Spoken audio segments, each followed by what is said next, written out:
So he's basically dismissing the whole entire reconciliatory journey that South Africa has been descending on for the past 35 years, because it started in 1990 when they released Mandela from prison and they unbanned political organizations like the ANC and etc.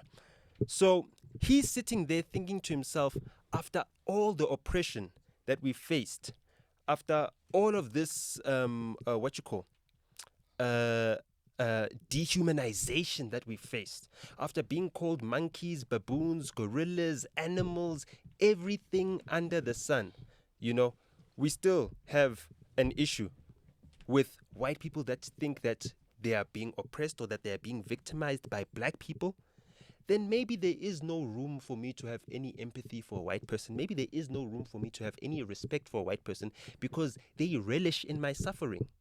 In fact, they are going around the world to exacerbate my suffering. They're going to countries that provide aid for services that are used predominantly by black people in South Africa and saying that the cord must be cut. They don't want the ones that have been infected with diseases like HIV that came about through, you know, I guess it's a bioweapon. They were injected into people. The stories are out there.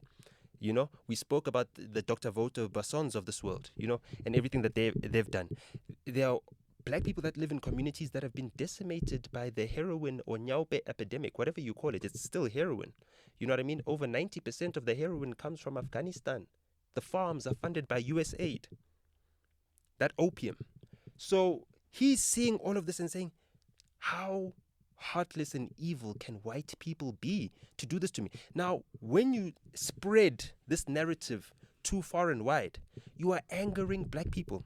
And all we said in that episode is, my fellow black people, do not take to heart what these brainwashed white people are saying, because they don't have the same culture as us. Their culture was formed in violence and conflict and war and killing people on an industrial scale.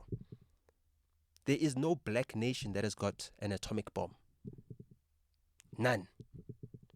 No black country can decimate Hiroshima and Nagasaki. There's no black country that has got drones that are firing at people and all that stuff.